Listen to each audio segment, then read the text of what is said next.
So Al Jazeera has officially filed a complaint to the International Criminal Court in The Hague against Israel, claiming that it shot dead their journalist Shireen Abu Akleh. Now, if Al Jazeera is so passionate about human rights, why aren't they calling to investigate Qatar's human rights violations or Hamas's terror activities? As you can see, they have made the video of migrant workers mistreated in Qatar, as well as if you look above it, they have made videos about workers' rights. Qatar says issues has been distorted into hate speech. And the funny thing is that they have made this video 10 years ago, but you did not care to check it. So that's your fault, not the Al Jazeera's fault, okay? And as you can see, that's another video that they have posted online about the mistreatment of the migrant workers in the Qatar. So you should have checked it. That's not the Al Jazeera's fault, okay? Palestinians want this video deleted because it talks about facts that hurt their feelings. But good thing that facts don't care about anyone's feelings. So let's begin with the most important facts. The radical Palestinians have literally no respect for Al-Aqsa Mosque. So how does it disrespect the Al-Aqsa Mosque if the Muslims are trying to defend themselves from the Israeli settlers? What's wrong with it? They time and time again preach about protecting the sacred ground, but in reality, it is not holy to them. They just use Al-Aqsa as an excuse to attack Israel. I mean, you have literally said the opposite of what's happening in the Palestine and Jerusalem. Children are being killed, people's home are being taken away, and still you have the nerve to depict Palestinians as the evil. But I want to talk about the elephant in the room.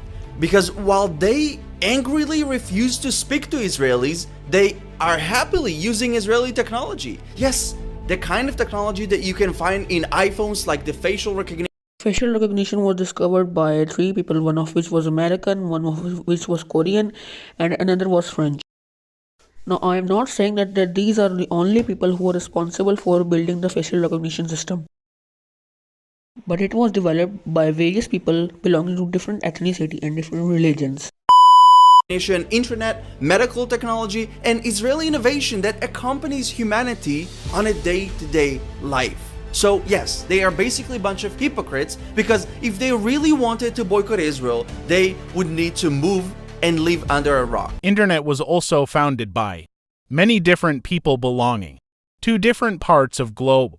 No single person discovered Internet. Someone contributed in developing its security system. Someone worked on its hosting and domain. Someone made system for payment and search engines, and similarly someone developed its algorithms, etc. So everyone in the world contributed to making and developing the Internet.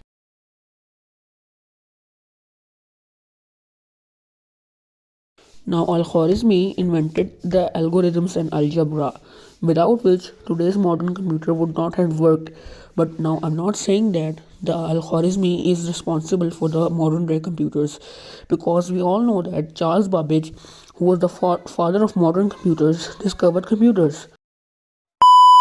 It's hilarious that people in Qatar want to lecture Israel on human rights. I mean, Qatar is literally sponsoring Hamas that murders not only Israelis but also Palestinian people that dare to think differently. Qatar is trying to hide all of its crimes against humanity with gold and diamonds, but people can see through the cracks. They can see the truth that Qatar is a radical country that pretends to welcome everyone, but with an exception of Jews, of course, because they banned kosher food and banned Jewish prayer at the World Cup. They even invited a radical Islamist preacher.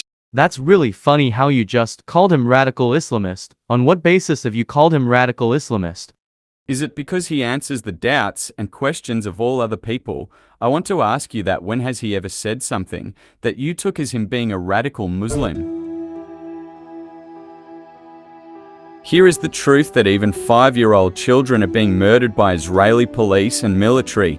People's homes are unjustly being taken away by the Jews. Palestine does not belong to Israeli people. It's the land of Palestinians.